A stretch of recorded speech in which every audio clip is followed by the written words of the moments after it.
Welcome to self-discoverywisdom.com, formerly known as Self-Discovery Media. On these podcasts, you're going to hear people who speak from the heart. They've taken the journey in life. Many things have happened to them, but they've changed it to happening for them. And in their strength, their courage, they've discovered their abilities and their wisdom, and they are now sharing it here with you. Do enjoy each show. We bring it to you with love and knowing that it's going to help you on your journey of life. Good morning, good afternoon, and good evening, everybody. Welcome back to another edition of Choose Positive Living right here on selfdiscoverywisdom.com. I'm your host, Sara Jane, and all the way from England, I'm your host, Sara Troy. And we've got our Sarahs mixed up. This is Sara Jane on the left, and I'm Sara Troy on the right. I've interviewed Sara before, and this is our third show together. And she invited me to be a part of her book, as I'm not selfish, I'm not easily manipulated, to contribute a chapter to it, which I was extremely honored to do. And it was also food for thought on what was I going to write and what wanted to come out. So we're going to be talking about this book today, why she decided to put it together. I didn't become selfish. I became harder to manipulate. And that's true.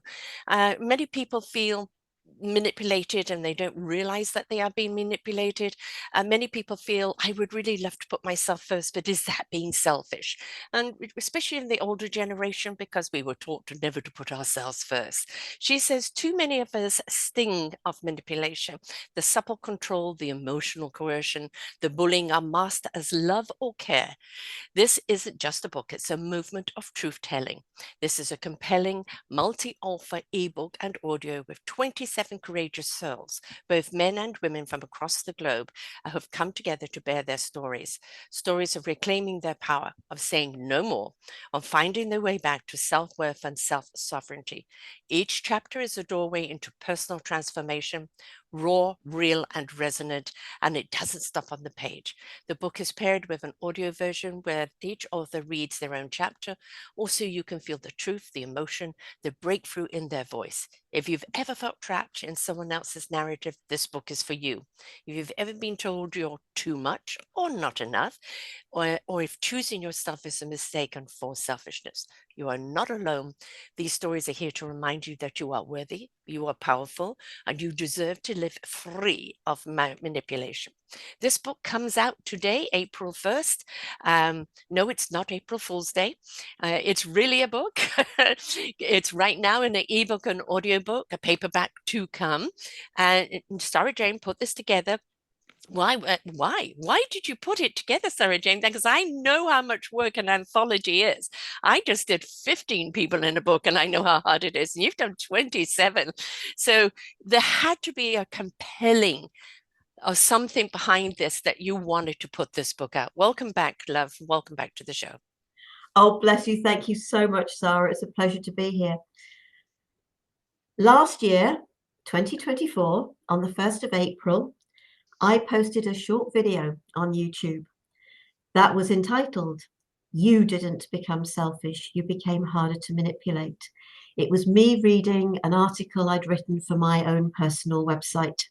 And I do that every month. I always record me reading it.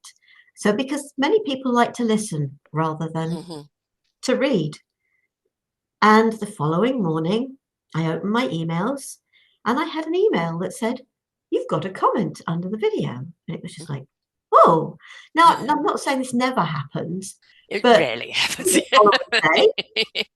I went in, I sort of clicked on it. I went through to look at it. Over 200 hits overnight. And it was just like, okay, fine. And the comments kept coming, and I went in and I answered them all. And I watched it every day going up and up and up. And it got to the stage where it was going up by 1,000 and 2,000 a day. Wow. Comments. I don't know how this ended up in my feed, but I am so grateful it did. Thank you for sharing this. Now I know it's not me. That title said it all to me. And other people who are sharing their story, men and women young and old. Now, at the time, I was part of another multi-author book, Gifts of Wisdom. And I've been very honest about this. There were aspects of it I wasn't particularly happy about. Mhm. But what it did was a gift for me. It helped me to realize that actually how much anger was I holding on to from my own story as a child, Mm. which was the story I shared in that book. And it was just like, okay, it's a gift. And I see it as a gift and I accept it as a gift. But I'd actually sort of said to the universe, and I shared with my youngest sister, I've said to the universe, never again. I'm never doing another multi-author book. I said I did do a proviso though, because it costs to be part of Yes. multi-author books. Yes. Not that I've charged people to be part of this. I haven't. No. Um, so, but I said, unless you provide the money for me, and it has to be an amazing topic. And my youngest sister said to me, but Sarah, you are going to be doing another multi-author book, and you are going to lead it. Thank you. You, resistance is futile. It Uh, has been said. and it took me 2 days to realize what the book should be.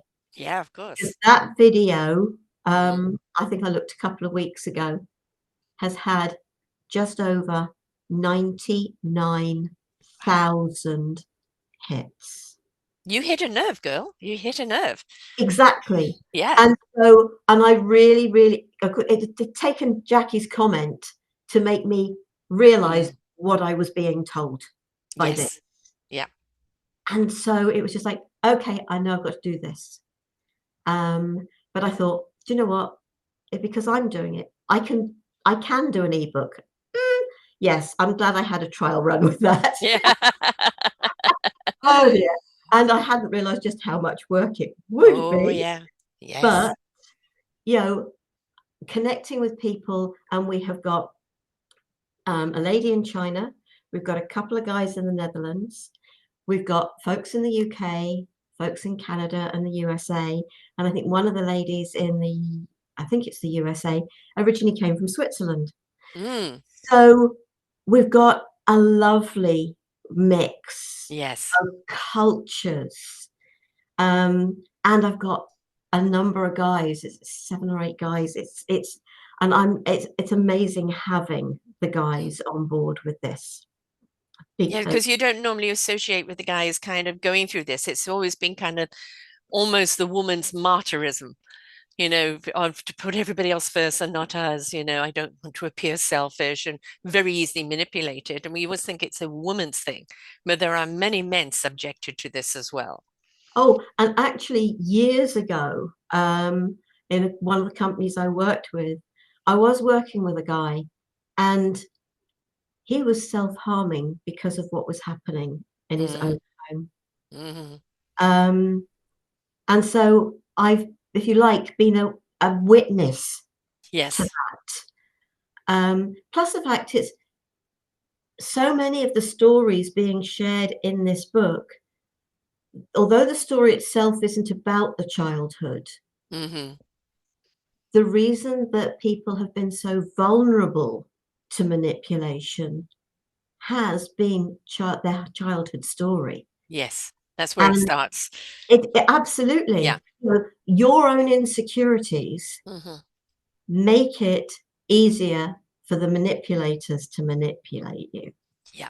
to bully you, to coerce you, to control you, to abuse you. Um, and so it's wonderful that the guys have come in with their own aspects of this story, Yeah. um, because it is about each and every one.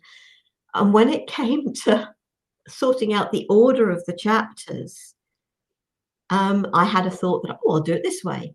And I thought, no, that really doesn't work. Okay, I'll try doing it this way. And you know what? I don't think that's working either.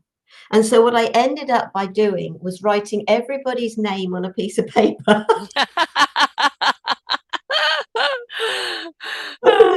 putting them in a mug and saying to the universe, whatever order they come out, that's the order of the chapters. I came out last. You finish off with me. Yeah, but I was never going to put me first. In Right. fact, my original thought was mine would be the last chapter. Mm-hmm.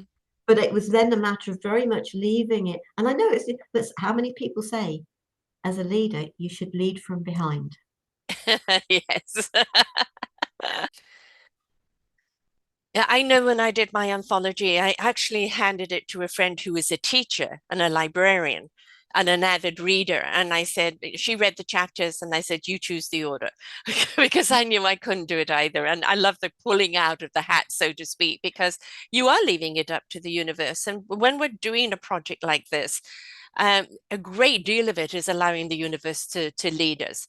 You know, for me, it took 5 years for the book Our Forgotten Children to come into play. I had the idea of it 5 years prior. And I kept thinking this person and this person, it wasn't the right time. I couldn't get the people together. And then it was like, it's now time. That's the voice I got. And I went to all the people I thought that I would interview, and half of them were not available. And it's like, well, what am I going to do now? And then I started interviewing people, and I thought, but you're perfect for the book. Right. And so the universe delivered. And I think that's the thing, you know, the universe delivered. You put out that video, it hit a nerve, right? So many people could relate to it. And so there was the open door. Now, who's going to be in it? And so, how did you choose the people to be in your book? Oh, I just put it out there. I Mm, am, because of Gift of Healing TV, and sort of I've been doing that for sort of over 10 years now. mm-hmm. And all the guests I've had on there, sort of, it was just like, yeah, I have got a mass of people. Yes. All the Today's Conversation programs that we do as well, so the interviews, etc. So I just put it out there, and Mm-hmm. I have, over the years, I have made a point of connecting with people all the way around the world. Yeah. It's never ever been about, oh, it's got to be UK, it's got to be Yeah. USA, it's no, Australia, New Zealand. So it was put out to those countries and Mm-hmm. people in those countries, but it is what it is. And for me, it was, I'd opened to the fact that there could be up to 50 authors, Mm-hmm. which meant what I wasn't doing was restricting. Right. Yeah, You because had to filter. my younger sister's reaction was, Sarah, 50? It's Yeah. just like, but I know the universe will bring me the people that are Yes. meant to be in this book. Exactly. And I think it was actually only 4 weeks before, because the publication date is also meant to be the 1st of April, because it was the 1st of April that video Yes. went up last year. So I knew I was in a tight time. And it was only about 4 weeks before due, so about 3 weeks ago, I had a conversation with a lovely lady who is in the book, Jean, but I'd never met her before. Mm-hmm. But we had this, because I connect with people and I have video calls with them. Mm-hmm. I love doing, and I think that's how you and I probably got Yes. together. Yes. Yes. And one of the things I really wanted my youngest sister in the book, Mm-hmm. because she was diagnosed at the age of 55 with dyslexia, ADHD, on the autism spectrum, Mm. and complicated or something PTSD as well. So she was diagnosed with all of that. And I thought, actually having somebody in the book Mm-hmm. from that perspective Yeah. would be brilliant. And Jean and I were talking, and she was inviting me to be a part of a book she's doing, but she's not doing that yet. Mm-hmm. And then I mentioned, well, actually, do you know what? I'm in the process of doing my own book. She said, well, what are you doing? She said, oh, Sarah, I'd love to be part of that. Mm. And then she explained about herself. And I said, well, but what aspect? I've got so many stories. I said, well, I always wanted my sister in this because of the neurodiversity. Yes. And she said, I can do that. And bless her, within a week, she had it done and the chapter to me. And Mm. sort of another lady, Sue Ernst, who's been doing some of the proofreading for me. And so we got it to Sue. Jean had already sent it to a friend to get it read as well, and it was just like, and she's written books before, Yeah. and so Jean's in the book, and that came about. And that's the thing, when it's right, it's right. Yeah, When you get those people, it's like, as I said, when I was interviewing people, I wasn't interviewing them to be in the book, but we were talking about children and families, and that came into it, and I could hear the conviction and the passion behind it, and they were perfect for the book, for yeah, that content of the book. And I think that's the thing is, you have the idea, okay, I need to do this. The universe is pointing me this way. Now who? I threw it out to everyone, throwing out all the fishing rods and see which ones bite. But then also, how earnest are they? And what is their content? And that's where you filter down. But when it's done from that place, because we're both, come from that cosmos universe place, when we allow and trust the universe to guide us, all right, it will always bring us the people that really will be the great contributors to the feast, right? And that's the thing is that we can go in with an outline of what we want, right? But who we get and in what package they come in don't dictate they must be this, they must be that. All right, it's like there's the parameter, but how they fit into that parameter allow, because that's where you get the nuggets, yeah. right? Oh, 100%. And some of the people that are in the book, other authors introduced me to. Mm-hmm. And so it's been a wonderful process. Mm-hmm. And then, of course, what I actually said from the outset is that I would like everybody to read their own chapter. Yes. And what I would like them to do is put the link to the audio, which is Mm-hmm. not a full audio book, Mm-hmm. because you'd have to be reading absolutely every aspect of it for that. Mm-hmm. And I said, it's going to be a link that's in the book. So when people buy the ebook, they get a link to be able to listen to the authors read their own chapters. That it's not a separate purchase, it's all in one. Yeah. And this has never been about money. No, it's It's about been about, wisdom. I know the Mm. universe is asking for this to be shared. I ended up with over 600 comments Wow. below that video, Hmm. over 12,000 likes. Wow. It boosted my following to Mm. up to 3,500. Hmm. Yes. Well, Um, that's what I call the ripple effect. yeah, When you get something that's so universal that people so connect with, it's, the picket fence thing. Did you know? Have you heard? And off goes the ripple. And when it's right, it's right. When it resonates. I'm sure with you, people ask you, well, how many people follow you? And I go, how many people listen to you? And I go, all those that are ready to hear. yes, Right. And it's like whether it's one right now, but down the road, somebody needs that and it's a dozen or it's 100 or it's 1,000. Once it's out there, it's out of my control, right? It's there ready for people. But that's the thing, it's the library. You go into the library, maybe looking for a particular book, and then you find this other book speaks to you. And so, like your shows, you've been doing it 10 years, for me, 13 years this week, but in June will be 12 years with my own network. So there's 3,700 shows there. And that's why I broke it up into different genres, because there's just, you don't want people cruising all the way down when they want to pinpoint a particular topic. Um, and that's the thing is when people are ready to hear, they will find. And that's the beauty of it is when actually funny enough, you say that I have somebody in my book who is she did 1,000 a song a day for 1,000 days that she wrote and produced and did every day. Then she added the same with children. So she did 1,000 songs over 1,000 days. And then she wanted to put it in a book. She didn't know how. And I said, QR code. So she put a QR code with each of the songs. So she's created books now, 5 books for the 200 in each thing. And under each song, which kids can sing along with, is a QR code that leads to the song. And that's so easy to do because everybody knows how to just put their phone over it, get the QR code, and there it is, right? So, she didn't know how she was going to do it. And it's like, well, there you go. Where I came at with that, I don't know because I didn't know much about QR codes at the time. But, there's always a way, isn't there? There is always a way, unless, of course, you're like me and you don't do the modern mobile phone. Are you still on rotary dial-up, my darling? Not quite, but yeah, I have a tiny flip phone that is not connected to the internet. So it's there for my emergencies if I'm doing a long run. But I've decided, no, at the moment I am not doing the mobile phone thing. But I've been very strict, well, not strict, I've just been very strong about the fact that, it's very useful to have if something goes wrong. Yes. Yeah. But it's not, it's personally not for me. But one of the ladies has actually sort of put a link, which is a QR code within the book.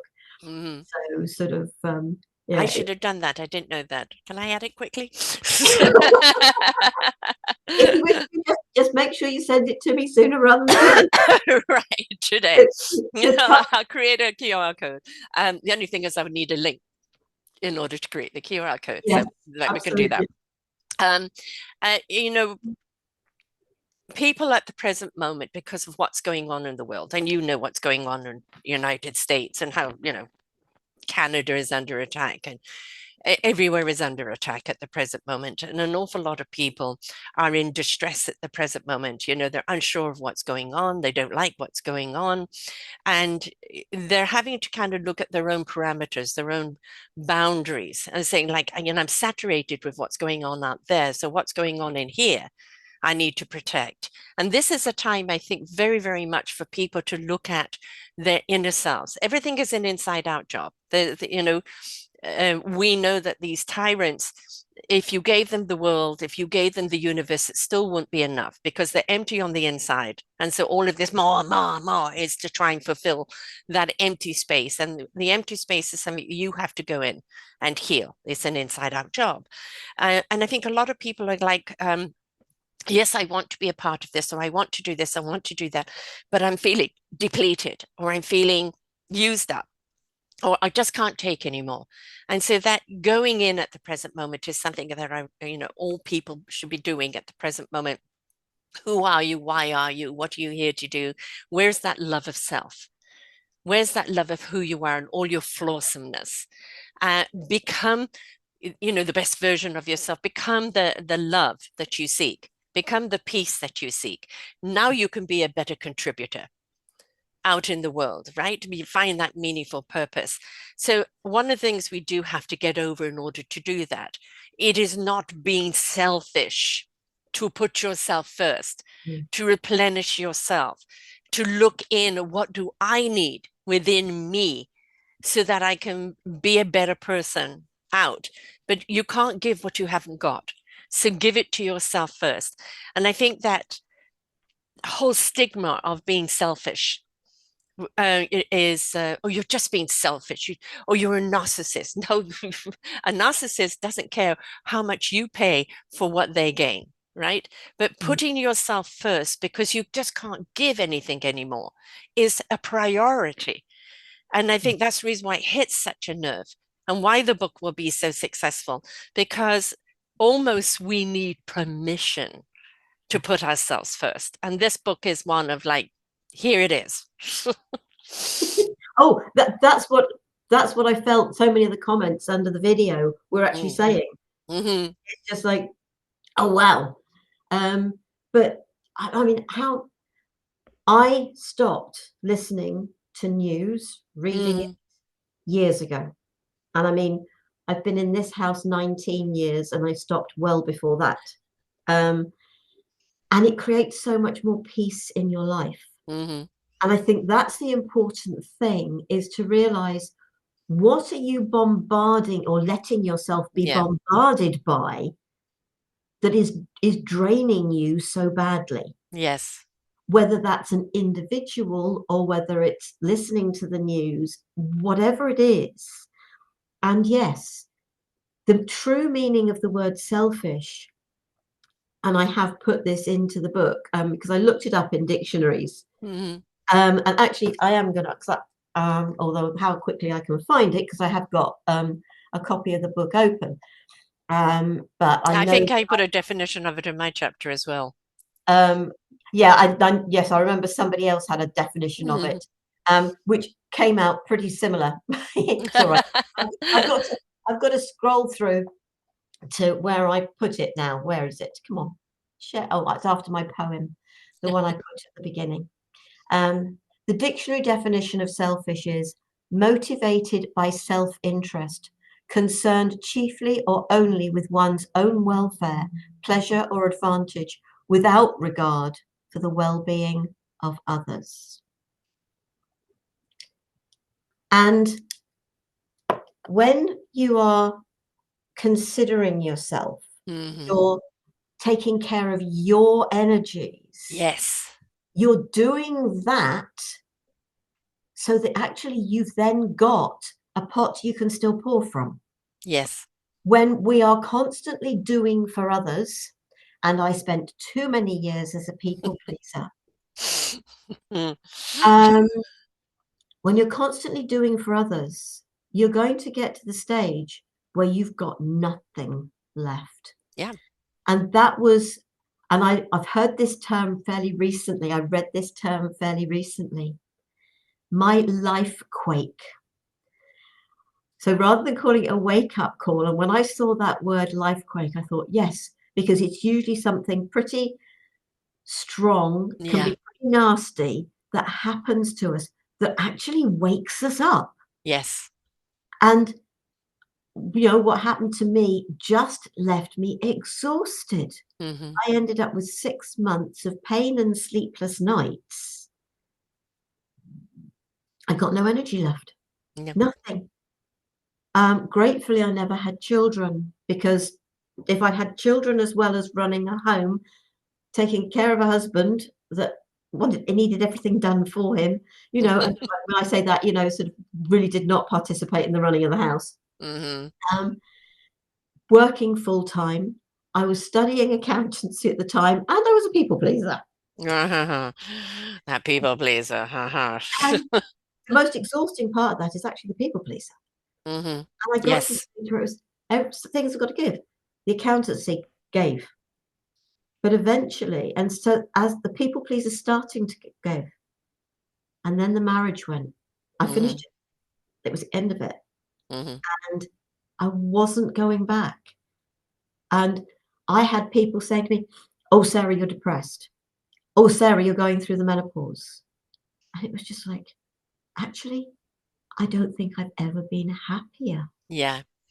I've started to find me. And prior to that, when people had said, I know who I am and I like who I am. Yes. I had no idea what they were talking about. Yes. I could not understand it. And it was just like so freeing. And the thought that I remember standing in the kitchen of the house that we both owned, my ex and myself. And the thought hit me.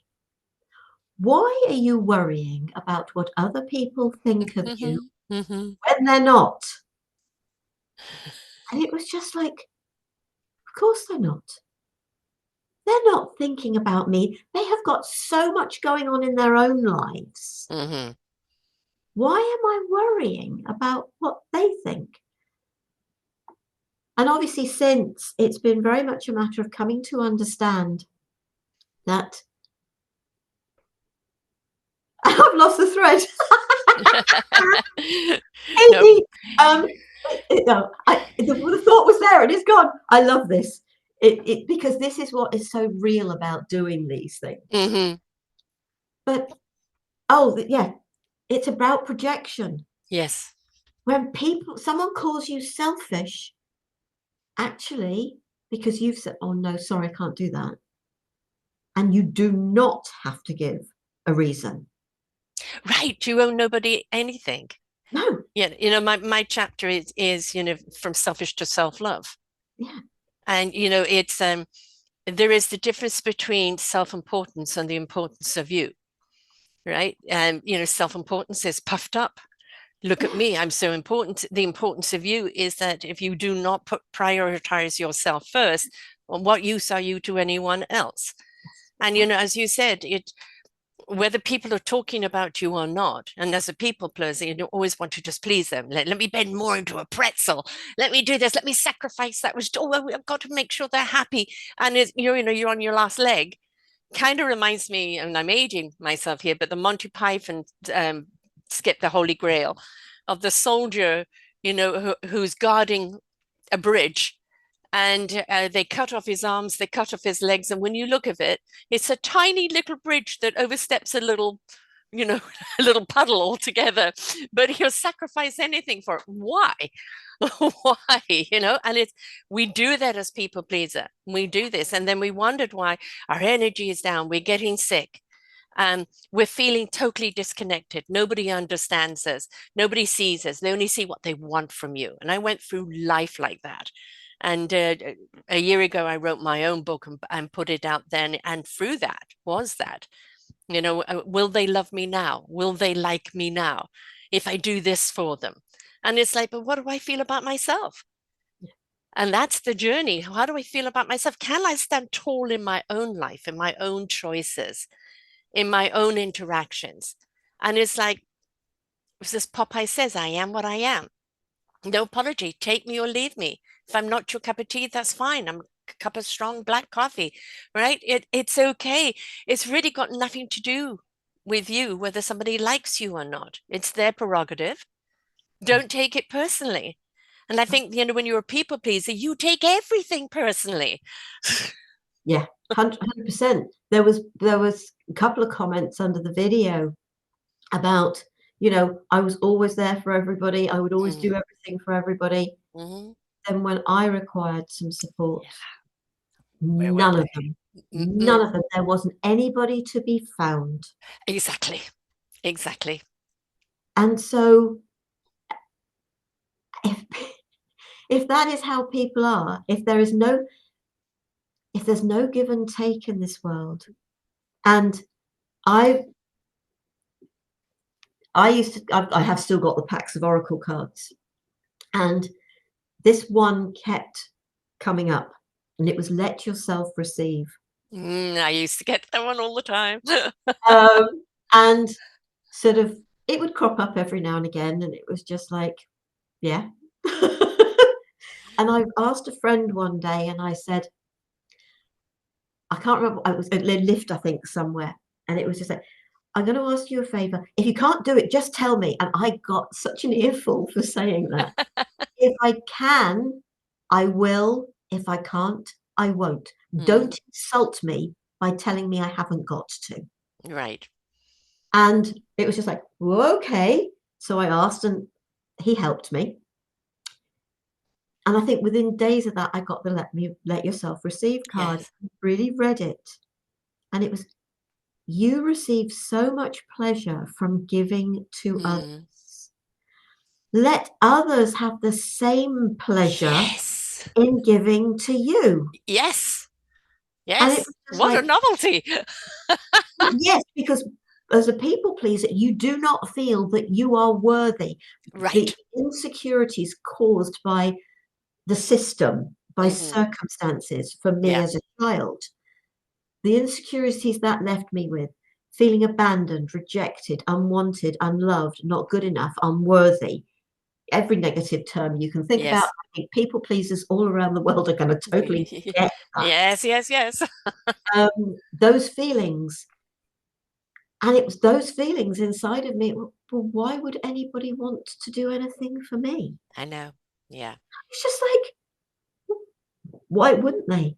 Because I genuinely feel that most of the time I've got a heart of gold.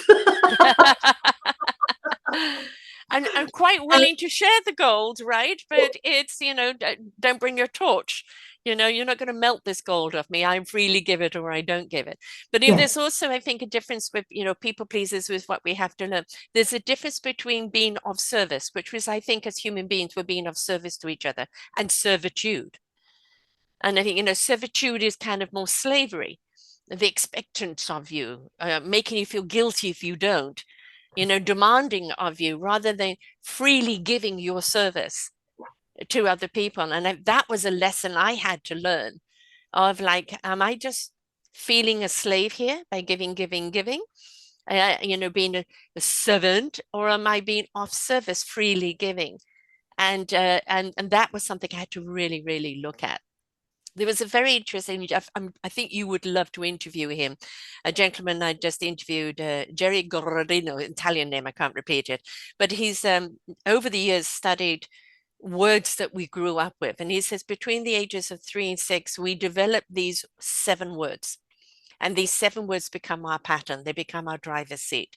And in mine was rescue, appease, and a few other words like that. And it's like he said, those words will always be with you, but it's where you put them in the driver's seat, right? So you learn to put them in the back seat. They're not going to have the power anymore. And one thing I realized from that, yes, I was always a rescuer. I'd see the possibilities in people, I'd see what they needed and help bring them out, and then get kicked to the curb, which is the usual thing, right? I'm still the rescuer in a sense that I bring you rescuers, right? Through the podcasting. I bring you the people that are there to help you if you're willing to help yourself. But I no longer do it personally myself. And it was really quite profound when those words came in and I looked at them and I got, yeah, they've kind of been plaguing me all my life unknowingly. And he said these words are defined between around the ages of 3 and 6. So when we look at our inner child, our view of life, our expectation of life, our duty to life is all formed as a child. And what's happening to us as children, this is why we need to nurture and empower and allow their spirit to grow so that they have the right words to go with them on their journey of life. Thinking about my own story and going back to that time that I spent 3 months in hospital as a baby, you cannot put words to feelings. There was no, I was 1 year old, for crying out loud. Yes. There is no way you've got the mind that can put a word to a feeling. Mm-hmm. And several years ago, I got invited to be on The Weakest Link, a program here in this. All right. Neat. And it was brilliant. But I couldn't go up the night before because I'd actually got a workshop that I'd got people coming on that I was taking, not just being part of, but I was taking it, I was supporting others. So I couldn't go up till the following morning, so the day of the actual recording, which means I didn't get to know any of the others that were up there. But so I was still at home and I was having my shower in the morning, and I got sort of this like churning and sort of Yeah. and it was just like, and I'd always considered that was fear. Mm-hmm. And that very day, I realized that sensation wasn't fear, it was anticipation. Mm-hmm. Mm-hmm. And it was that day that renamed that feeling. Yes. Because my parents only got to see me once a week for an hour. That was circumstances and hospital rules. What? Yeah. Oh my God. Yeah. Okay. That's so cruel to a child and a parent. Oh, absolutely. Absolutely. And so every time my mother appeared, that feeling would appear, that anticipation of being taken home. Because for 3 months, every time that happened, so when I eventually could put words to it, it became about fear.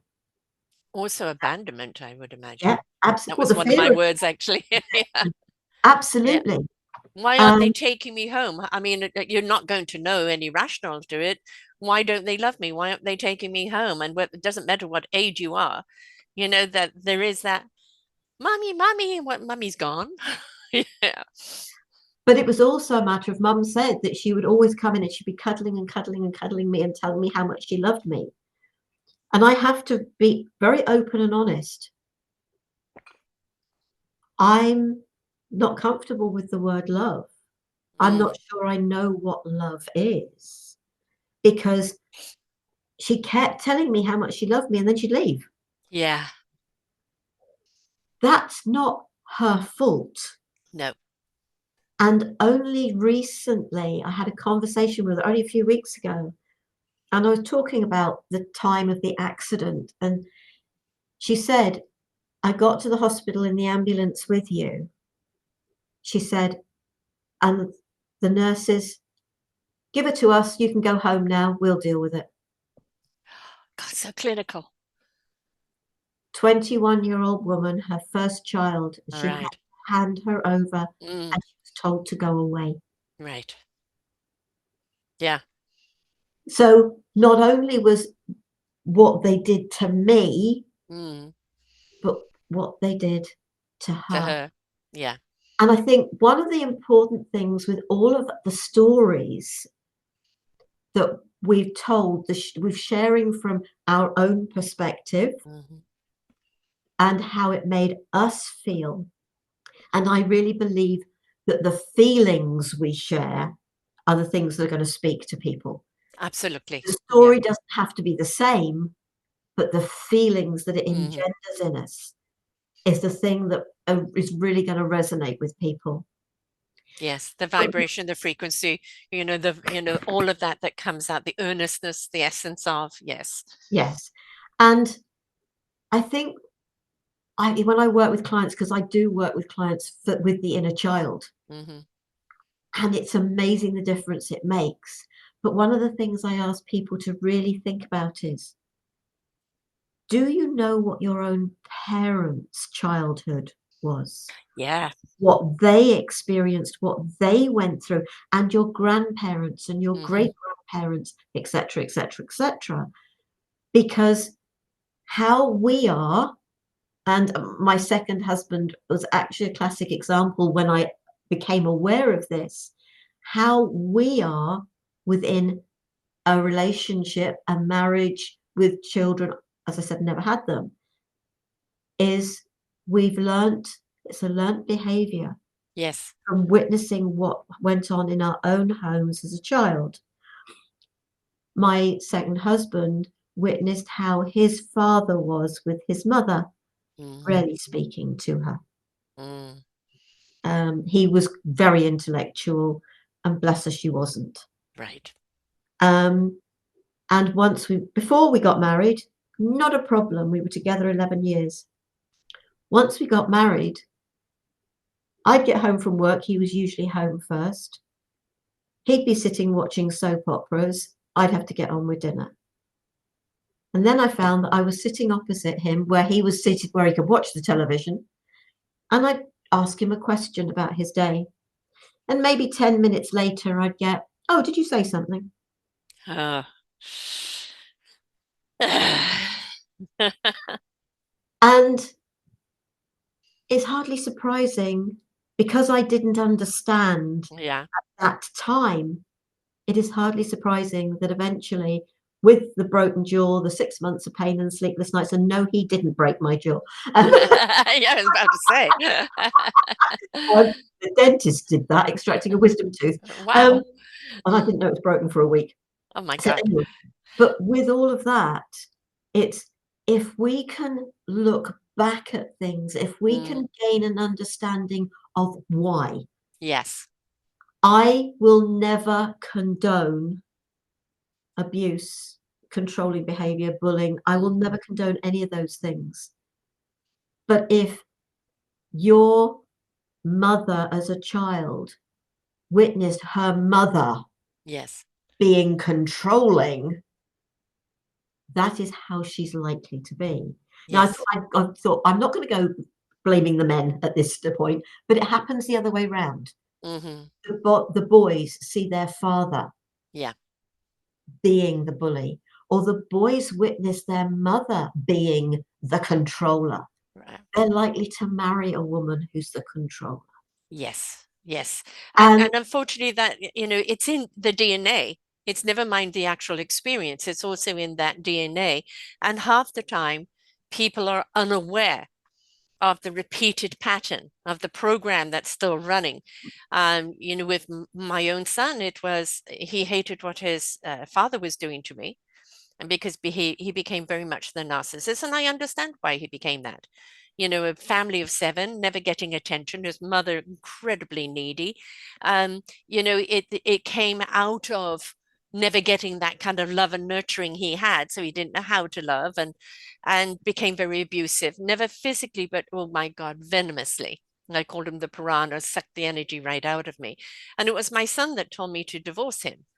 But then my son started behaving that way because that was the only male figure that he had, right? And it took him a long time. He's got married last year, at 39, just before his 40th birthday.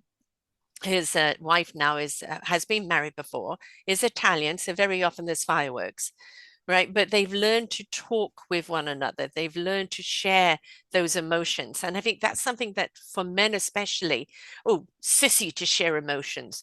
I'm not going to tell you that. It's unmanly. No, it isn't. The vulnerability for yourself and with a loved one is the greatest gift you can give each other. And when we take judgment out of it, right, and we put understanding in there, doesn't mean you condone the behavior, but you understand it. Can you live with it? That's up to you. Is that person willing to rectify it and look at their own patterning and willing to change it? You can't do it for them. Once you show them what the patterning is, it's up to them what they do with it, what they choose to do. Right. And you can choose to stay or not stay, or they can come back later if they've done the work. But you've got to choose yourself, Yeah. right? Because we can't fix people. We can reveal who and what they are. We can give them tools and skills to apply, but they've got to apply it. Oh, you said it earlier, sort of people have got to be prepared to be a part of their own healing Oh, journey. If they absolutely. are not proactive within No, that, no, nobody can do it for you. no, And no. being a And there's no quick fix. It's a journey, and you've got to be willing to take that journey. Yeah, 100%. And I was willing to take that journey. I didn't understand when I started the journey, but Mm. but it was, what can I do to help me? I remember sitting on the stairs at my little house, the one before this one, and thinking, what can I do for me? Mm-hmm. Now, I only had me and the cats to think about. I had 4 cats at the time. So I only had me and the cats to think about. And it was just like, well, I can't learn massage because you can't well, I can I learn it. know, I know. Ah. I can't do it myself. And so I hadn't realized what I was doing, but I was putting it out to the universe. Mm-hmm. What can I learn for me? Yeah. And within a couple of weeks at the most, I saw an advert for there was a psychic fair and there was a holistic fair. And I contacted my younger sister Jackie and I said, Jackie, which should I go to? She said, I know you, Sarah. Go to the holistic fair. I walked through that door. The very first lady that I came to, and she was sharing about a technique called metamorphic technique, and she was sharing about an angel day. Mm. And the lady that was running the angel day also taught metamorphic technique. And while I was talking to Angie, she said that Elaine was also her own Reiki master. And when you do level 1, the very first person you treat is yourself. Yes.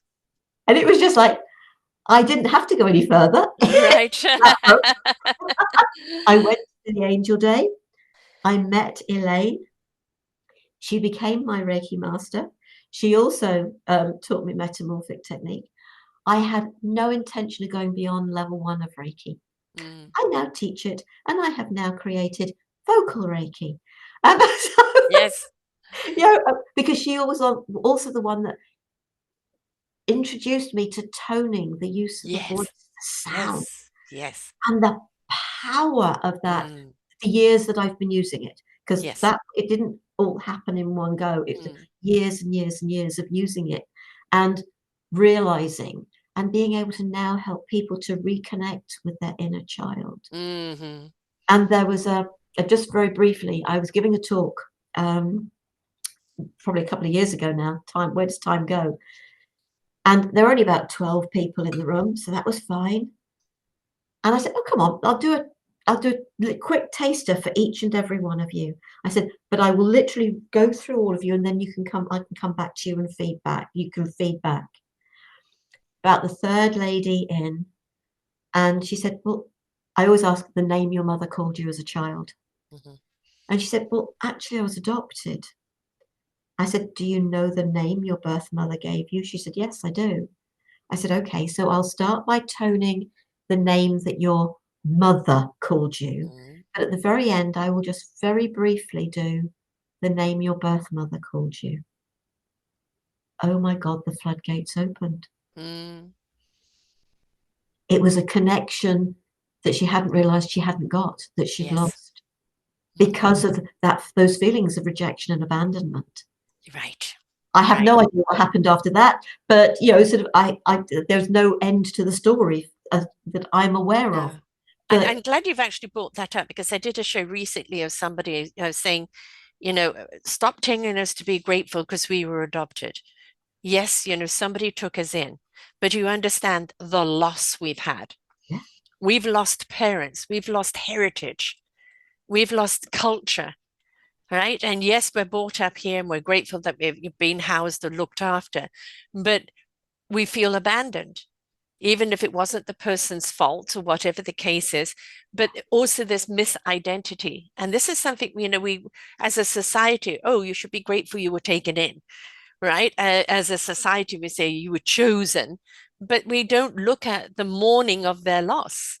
yeah, And that's the thing is like, why was I given up? And she actually eventually connected with her mother and had a couple of years with her before she died. And her mother had to give her up for no choice of her own.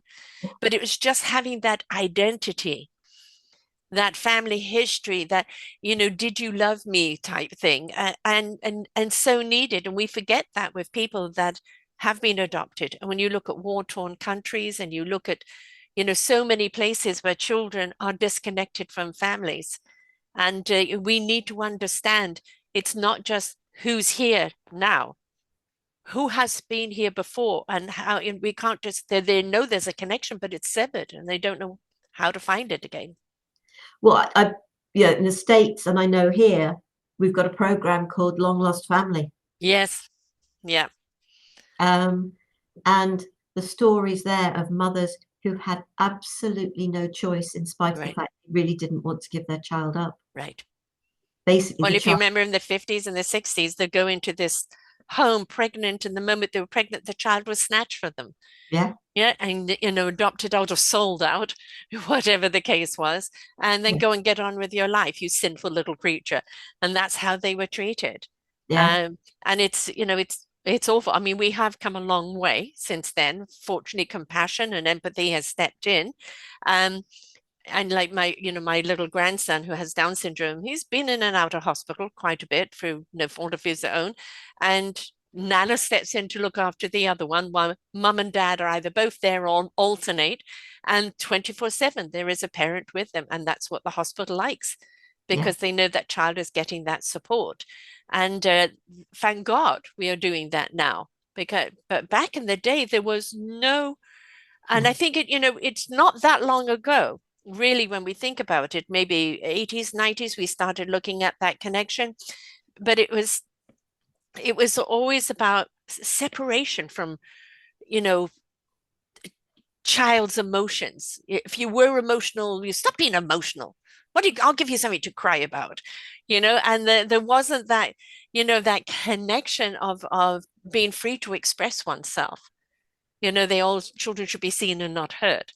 And my own children, as my mum said, you brought your kids up the way you wanted to be brought up. And that was with a great deal of loving kisses, as I'm doing with my grandchildren now. Yeah.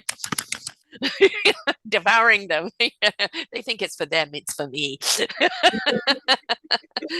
But that type of thing would have been, stop doing that.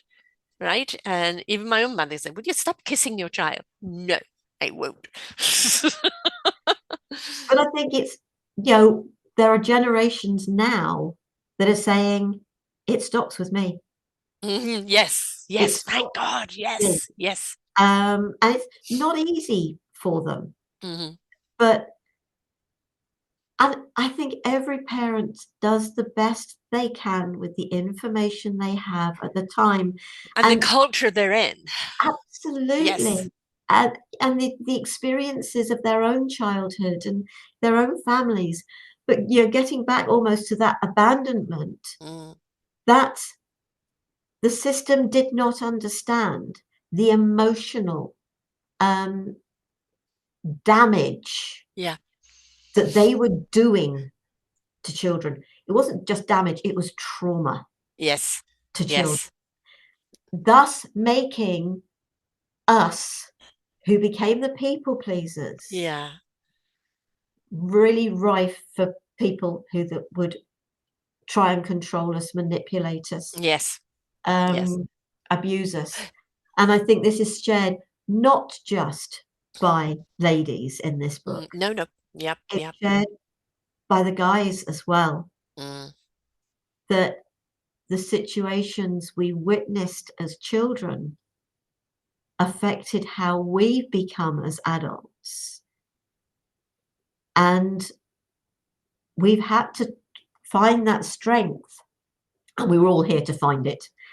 We've had to find that strength to pull ourselves out of that. And we Yeah. will have had support. Reiki supported me, metamorphic technique, Right. other techniques and practices. I mean, those two I learned. Craniosacral. Oh, Mm. I only had about 3 sessions of that, and that was at totally different times. And some of those were just tasters. And every time I had some sort of clearing, and it Yeah. usually resulted in a fall and bruises. It's like, but these things happen.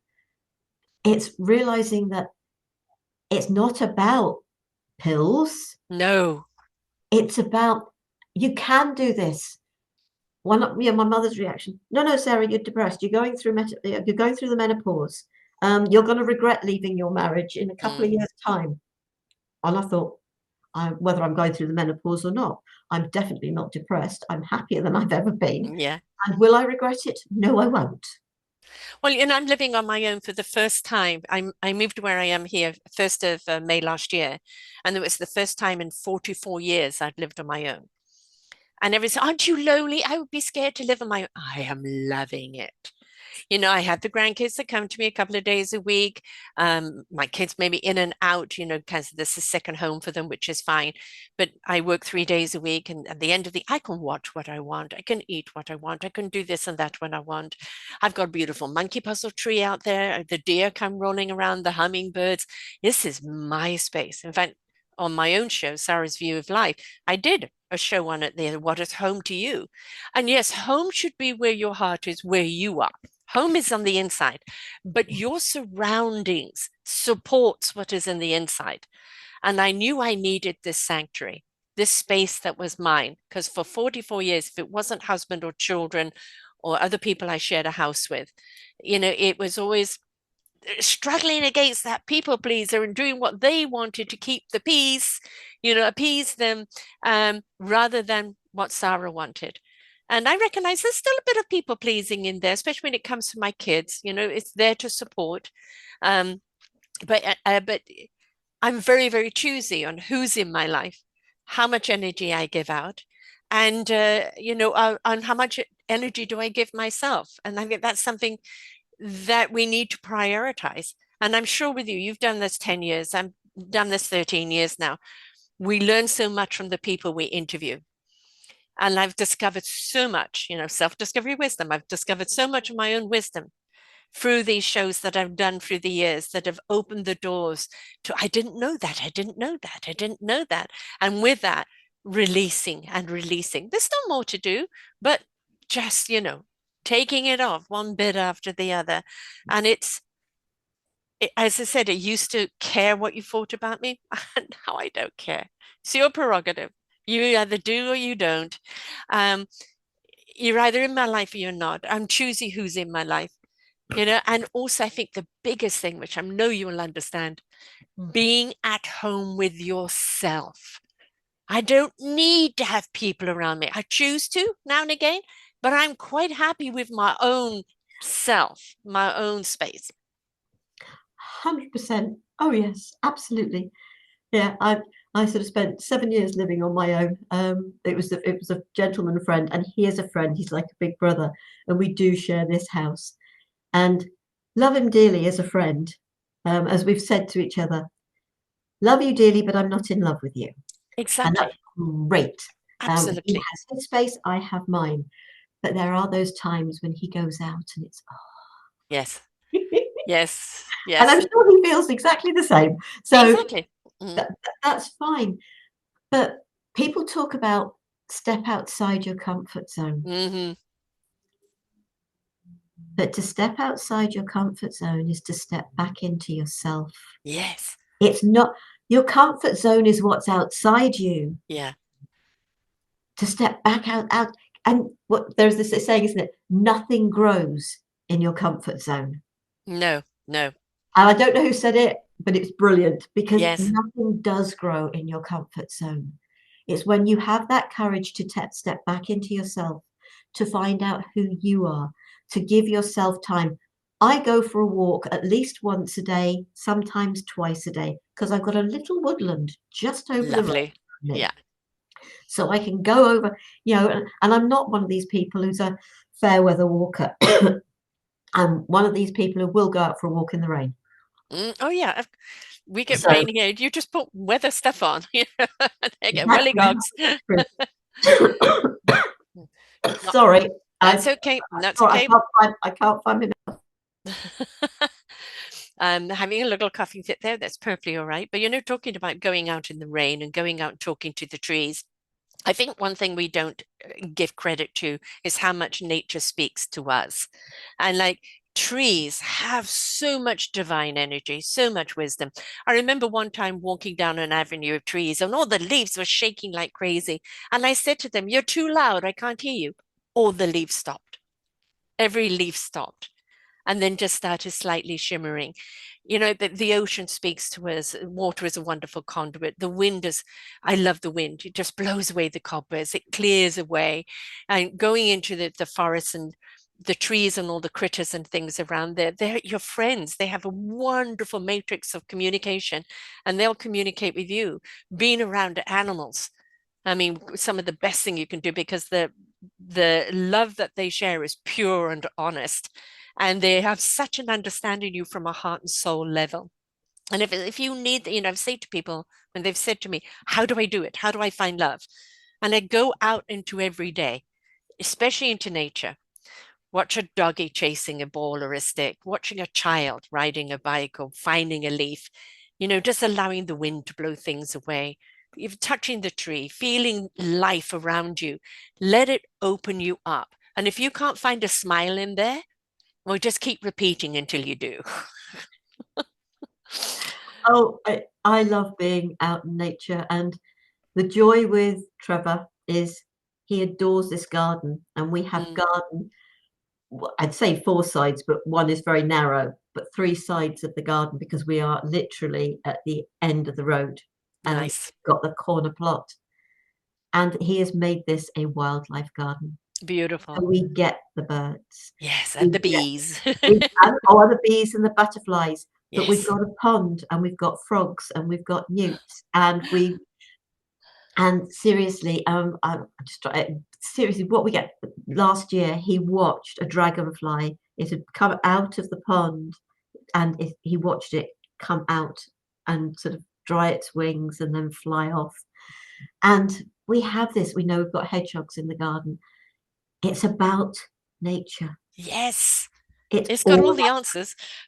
it's all about nature. It really is. And I just feel so blessed that that's what it is. He loves the garden. He adores the garden, and it's his, and that's fine. And you love what he does from the garden. So there's the yin and Oh, the yang, right? So yeah. absolutely. It's just being able to sort of, and he loves sitting out there. It's just lovely to see that when the first lot of lockdown we had beautiful weather here, and Mm. then during that summer we ended up with a couple of fox cubs that Oh, came yes. into the garden, and they just curled up on the lawn and went to sleep Mm. because it's a safe haven. The robins practically land on him. We've got a chicken with a dodgy leg we call Hoppy, sort of, so we put food out for them.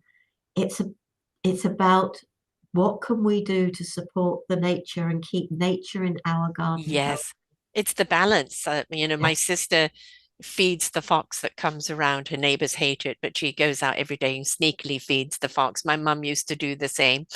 Um, and feeding the birds and everything else. But when the deer come into my garden or they just walk around my complex, it's just beautiful to see them. And I'm always conversing with them. And I have a little vent in my room that I always leave open all year round because I don't sleep with heat in my bedroom. And the vent is open, and a bird has laid its nest there. So every morning I'm woken up with tweet, tweet, tweet, tweet, tweet, tweet, tweet, tweet, which I absolutely love. It's still building its nest. Obviously, it's not ready yet to kind of lay eggs, but it's seeing it being built up. And I'm feeling very honored that it's chosen me to be there and listen to its tweets every day. And I think that's the thing. We're so busy chasing something, societal expectation. This will make me happy. This is I'm obligated to do. I've got to do this. I've got to do that. And the one thing that COVID gave us was that pause, time to reflect. And 7 years ago, the universe gave me a saying: I'm going to shake you up to wake you up, for you to step up and change it up and grow up vibrationally to a higher consciousness. But as a human society, grow up, because we become a bunch of whiners, and that is because we're constantly living on the outside, pleasing someone else. The is it enough yet? Am I enough yet? All this spiraling going on. And then when we do realize that we've been that people pleaser, or we've bent into a pretzel to please others, or to try and live up to this illusion or delusion of society's expectation, and then we go, but I'm denying who I am. And the beautiful word I discovered some years ago, flawsome. Every single one of us has flaws. And like the Japanese take a broken bowl, they put it back together with gold. I'm saying take your broken pieces and put it back together with love, self-love. Your flaws are your idiosyncrasies. They're kind of what made you who you are, right? Stop apologizing for them. You can still be awesome because of the flaws, right? Some flaws need to be fixed. Some flaws are just who you are. And I think that's stop apologizing. Oh, seriously, when I think about flaws, sort of, it's just like there is nothing wrong with you. You Mm, have been made perfect for this life that you have chosen, yeah. this time. And I think about the child, the younger us, Mm, when we didn't know how to deal with the don't do that and the yes. and all those sort of times. No, Yes. that's not a nice person to be. Doesn't necessarily mean it wasn't a nice person to be. It's meant they didn't like you being like that. Right. Yeah, So it exactly. was their judgment. Yeah. And so as children, we don't know how to deal with that. So we compartmentalize Mhm. aspects of ourselves. And it's so important to bring those back in and acknowledge them. I mean, many people refer to it as being shadow work. Mm, I don't know whether I like that word shadow because it's it's a beautiful aspect of us that is actually a really important part of us. And we should allow every aspect of ourselves back into us so yes, that we can become the complete person we are meant to be. exactly. You know, The, the, the the well, the crack yin, where the sun, the light shines in. yes, exactly. It shows you the way. For about an 8 year period of my life, I retreated, which was also one of my words for retreat. And I couldn't live out in the world anymore. Now, everybody thought I was a functioning mother, wife, this, that, etc. But in order to protect my soul, especially as an empath, I kind of retreated and I was in that darkness. I could see the light. It was inviting me to come out anytime. But when I started feeling apathetic, I knew I had to do something. And when I came out into the light, it was rather blinding. And you felt the shadows of the dark chasing you. And then more and more that you immersed out there and allowed the light to fortify you and rejuvenate you, you realize that those shadows are contouring you. They're giving you shape. Now I can go into the darkness, for I am the light. And that is where I see the wisdom. And we look at things in extremes, black and white, wrong or right. No, everything has a shape and has a contouring, it has a reason. And if we allow the reason to be, we will see that clarity. But we don't allow. For me, the knowingness is the wisdom of the soul, the universal soul that speaks to the heart in truth, that ignites the spirit into action and allows the mind to know what it needs to know in clarity when it needs to know it. And for me, I must feel the knowledge, not think the knowledge. Because when I think it is always, but yes, what if, but. When I feel it, I know it to be right when it's right. Too many live in a black and white world. Ugh. We're meant to live in full color. Look at, Mm-hmm.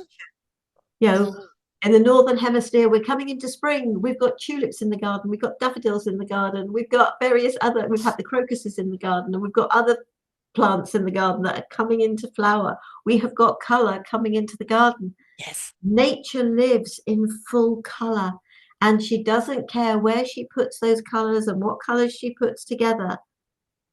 She's full color. And And every one of those colors has a frequency. It has its own frequency, yes, right? and we're told we should eat the rainbow. The rainbow is reflective of our own chakras, the colors of Yes. our chakras. Yes. Yes. Are we Yes. not being told color is the way to live? Right. Yeah.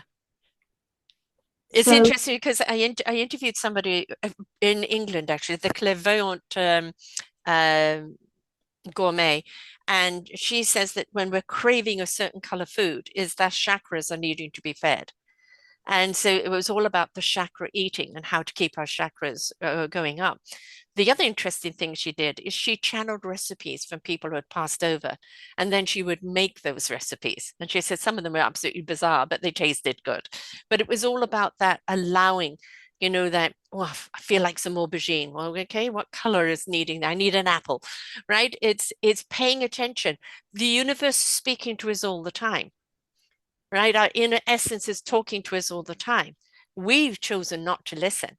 But when you listen and pay attention and you provide what it needs, then you are fortified, you are fulfilled, and you are enabled, right? But we deny all the time because we think it's out there when it's always within. absolutely, always within. And several years ago, because I find myself channeling from many mythical beings, and I was given a sort of saying, the more we share, the more we care, the more Yes. love there is in the world. These programs, I think it was when we were talking before, it was just like these programs, we put them out there, we share them, because if we don't do that, they won't be there for people to find it when it is right for them. Yes. And it is Yes. so important. This book, your books, other books I've been a part of, other books I've shared, they are all part of all my programs. They are all part of us doing Yes. our bit to share. Yes. This is Because our contribution. It's a potluck. it is what it is, but it's not about those that listen Mm, today. It's about those that find it when it is totally right for them to find it. exactly. And paying attention, allowing yourself to follow. It's not about you leading. You will be the leader when the leadership is right. But right now, you need to follow those breadcrumbs that are going to lead you to the wisdom that you need, that will make you a better leader in your own life. And, I say to people, listen to a podcast, but have a podcast party. Everybody listen to a podcast, take notes, share those notes afterwards. And this person got this, and that person saw it from this perspective, and that person got this. Now you've got a full feast, right? Learning why other people, well, how did you get that from that? Or, oh, I didn't see it from that point of view. Now the conversation around what you've heard, it expands out and it's enveloped in. And I think this is so important, is that you and I are both not headliners with our shows. We go into content, we go deep, we go through the layers, and people are like, yeah, but I want the fix now, I want the fix now. I'm not for the people with if you're not willing to spend time on you. My motto is listen, learn, and apply. If you're not willing to listen, you won't learn. And how will you know what to apply? Give yourself the time to listen to yourself, to the podcast, to the books, to other things out there that are there to fortify you. What have you learned from it? How do you apply it to make your own life better? That is the proactiveness of our own journey, our own self-discovery. Oh, 100%. We have to participate in our own life, not Yes. just our own healing journey, it's our Yeah, own life. exactly. Nobody else can live it for you. No, no. And, when I think of all those years of being a people pleaser and being scared to do things for fear of what other people might Yeah. think of me. And so when I sort of started to wake up, it was just like I saw this advert for the UK Wolf Conservation Trust. And as a member, you could go for a walk with the wolves. Mm. And so I became a member. And then I received their very first magazine called Wolf Print. And I still actually have that. And in there was a leaflet for a trip to Romania to track wolves and lynx in the Carpathian Mountains with the Ooh. Carpathian Large Carnivore Project. Ooh. Intriguing. I did it. Oh, what did you learn from that? Oh, because it was the Carpathian Large Carnivore Project, it was about, sort of the preservation, because Mm. was it Ceausescu, whoever it was anyway, in Romania, because he was the only one allowed with the people he invited to shoot the wolves actually thrived. Mm. Um, and we had days out in the mountains because we went in the February, so there was still snow on the mountains. And we had one particular day, we didn't see the wolves, which was a shame, but we Yeah. didn't. But we had this particular day where we were following their tracks Mm. up this sort of curved pathway up the mountain. And sort of, and it was, and you could almost, and they seemed to have stopped. And you Mm. could just imagine where they were howling out. Mm. And it was just like, it was magic. We were there for 2 weeks and it was brilliant. I didn't know anybody else there. It Mm-hmm. was talk about throwing myself outside my comfort zone, Yes. but it was brilliant. But what the wolves there thought they got me to that. I then listened to a talk at another gathering. A lady in the States, their wildlife and fisheries, and she was involved in the reintroduction of the wolves into Yellowstone Park. And I ended up by taking just a small group of us, 5, but 2 adults with learning difficulties, over to the USA for 3 weeks. We connected with the Nez Perce Indians, who were the tribe that she Mm-hmm. worked with to get the wolves back into Yellowstone. And we had 3 weeks traveling around 2,000 miles. Wow. But we got to spend time with the Nez Perce, learning about their history from Yes. their perspective, Yes. not from the white man's perspective. No, not Um, whitewashed. and it was amazing. It really was. And we got into Yellowstone Park. And the first day we had in the park, I'd also organized for us to have a guide, a park guide to take us round. And he said to us at the very beginning, "What would you like to see?" And I said, "Actually, I'd love to see a puma, mountain lion, cougar, whatever Mm. they call it, whatever it's called out there, because they're all much for muchness." And he looked at me and he said, "Have you ever played golf?" I said, "No." "Well, your chance of seeing one of those is like you hitting a hole in one." What we saw that day was phenomenal. We did see a black wolf. Mm-hmm. There was he reckoned it was about a 2-year-old grizzly that had obviously tried to attack one of the elk, what they call them, elks, whatever they Looks, are, yeah. yeah, in the park. That was now stood in the river. The bear wasn't actually going to go into the river. Then we saw this wolf come in. Then we saw a female come in. Not the female wolf, the female elk, or whatever they are called. I can't remember what they're called at the moment. That's gone out of my head. Chase the wolf off. Mm-hmm. he said that's probably because there's a 2 or 3 day old fawn. Baby somewhere. Yeah. Yeah.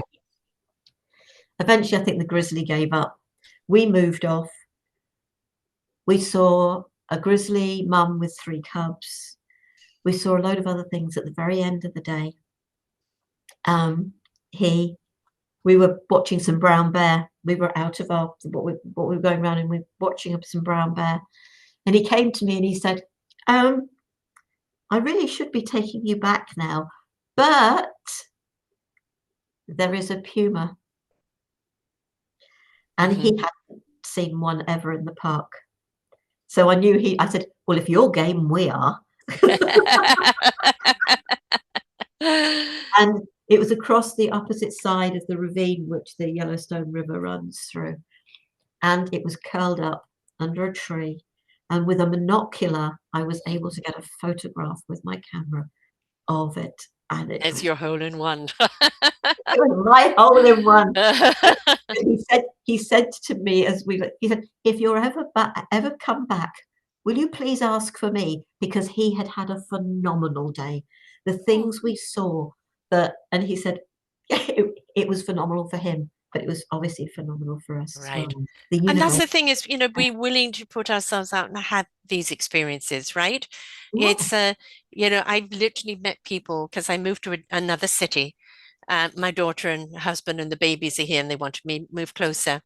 And other than that, I didn't know anybody. And I've met a few people and I've, gone to a few networks. But it's so surprised me to meet people that have never even gone over to Vancouver. I'm on Vancouver Island, who've never left this town. I so unrelate to that as I've lived in so many countries and cities and everything else. And I think, well, would that be nice to have that? But for me, it's always about exploration. It's always about discovery. What else is out there? And even walking in the woods on your own, talking to the trees. There's so much to have. And we've got here rivers and lakes and oceans. It's, Nanaimo is really known for, it's hiking and there's beautiful rivers to go and swim in and everything. So it's very nature based here. And nature not only provides for us, but it also provides for our soul. It also ignites our heart. And if ever you're feeling rather troubled or you have something to work out, go into nature, sit or walk or whatever the case is, and ask the universe and nature to open up and reveal. And guaranteed, it will come to you. Do not expect it to be downloaded and I want it this way and I want it that way. It will come to you in something very unexpected. And pay attention.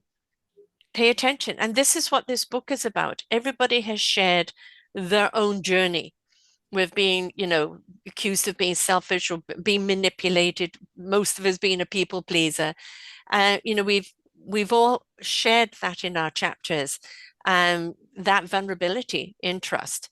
But the reason why we've shared it is that we want you to recognize yourself in it and know that you can change the dial. You can choose your own positive living. You can choose which way you want to go. Most of the time that we're in trouble or we keep repeating the same thing is because we're unaware of what the pattern is. We're unaware we are doing this. We're unaware people are perceiving us that way or we're perceiving ourselves that way. And when we become aware, my motto is when you become aware, you care. And when you care, you do something about it. And so do it for you. You're going to recognize as you read these chapters, oh, that's Joe, that's my husband, that's my mother, that's my brother, that you're going to recognize other people in there. But that also helps you actually understand why are they like that? What's their story? And how can you get them to open up and start discussing about it? But don't be afraid of sharing your own story. And what we would love you to do with this book, when this book comes out on Amazon here, 1st of April, when you download the book, and the paperback will be out at some point when poor Sarah Jane has managed to get that done because it's a lot of work, folks. Please leave comments. Please leave comments on her Facebook where you will, get to see all of that, which is called sarahjane.spiritofreedom. Leave comments there as well. please let us know what it's done for you, because this book has been put out with love, with vulnerability, with care, and it is about us sharing what we've gone through and what we're going through and how we turned that tide, how we turned that dial, and how we encourage you to do the same. And that's what it's about. But we would love feedback back from you. So having said that, where do people get the book? Where do they find you? Your social medias and everything else, love. Yes, absolutely, on Facebook as Sarah Jane, spelt Sara. I'm on LinkedIn as well, again as Sarah Jane. And And then I've Sarah's without the H, folks. oh yes, yes, Sarajane. It's Sarah Jane. So no H on there. yes, absolutely. Just because I say it's Sarah doesn't mean it is. Yes, um, and yeah, I've got Gift of Healing TV, and it's giftofhealingtv.com, yes. because there is so much on there: interviews, meditations, exercises, conversations, and they are all free to watch. Mm-hmm. Um, Different techniques and practices, different wisdom, conversations. Today's conversation, it's a conversation you will find different perspectives of Mm-hmm. the three or four of us, whoever is having that conversation. We are sharing from our own perspective, our Yes. own understanding. And that's what I love about those conversations, Mm.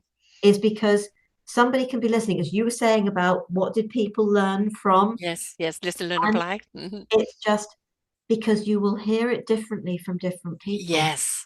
And there can be times when you might think, oh, they're disagreeing.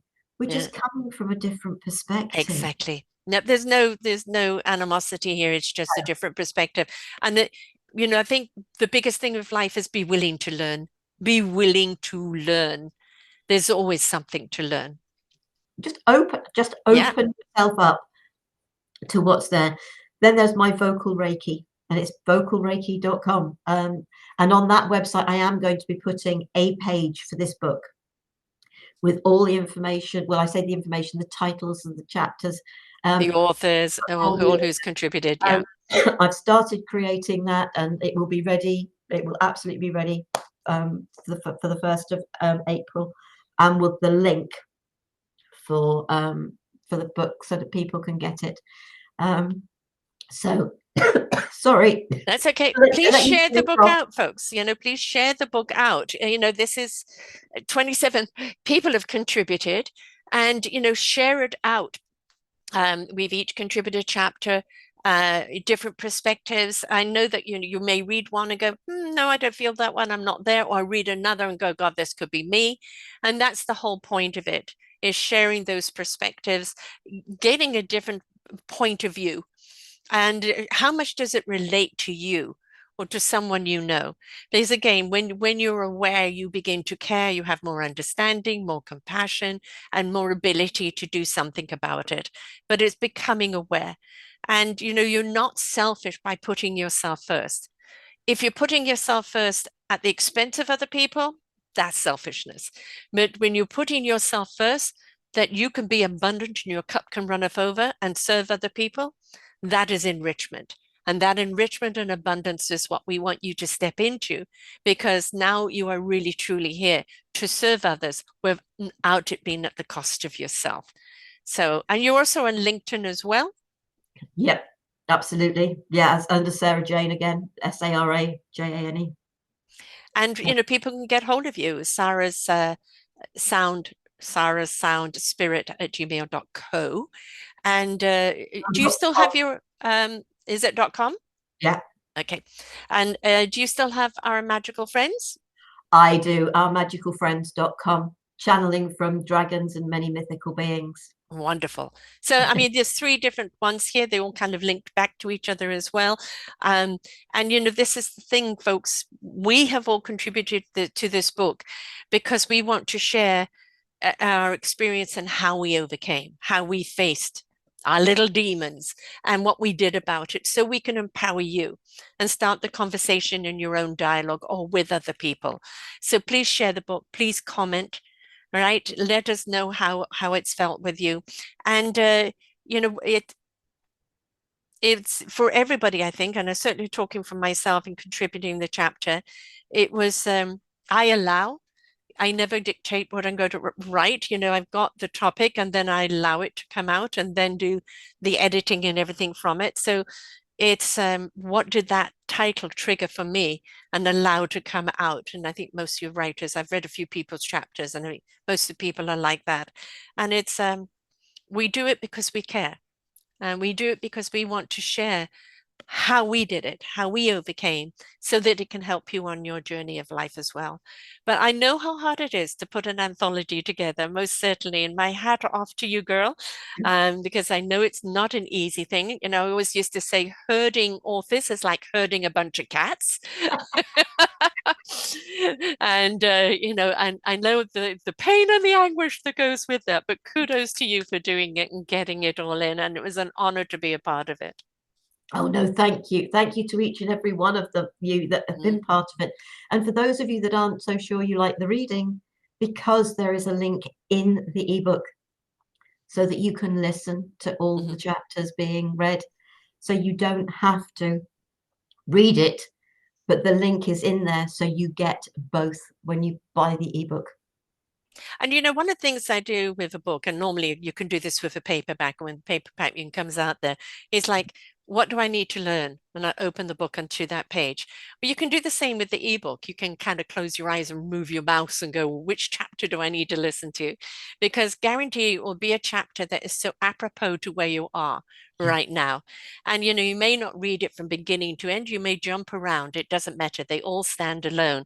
But it is trust your feeling and allow it to guide you as to what you need to know now. And it's in this book. And may it be of service to you. So thank you so much, Sara Jane. It's been wonderful having you back on here again. We could talk for hours. It's so easy. I know. Thank you so very much. It's been an absolute pleasure, as always. Right back at you, my darling. So until next time, folks, remember, we are enriched, we are abundant, and we do have the power to change our own narrative and our own perspectives. So until next time, bye for now. We hope that you enjoyed the show. There are so many more for you here on selfdiscoverywisdom.com. Just go to the podcast tag at the top there and you will see all the many genres and all 3,000 shows ready for your listening. We are here to serve you, to help you on your journey of life, and we know that through inspiration, it begets invitation. We are supported by you, the listeners, and those that we interview. Anything that you can spare us in donation would be greatly accepted, and we do hope that you enjoy the next show.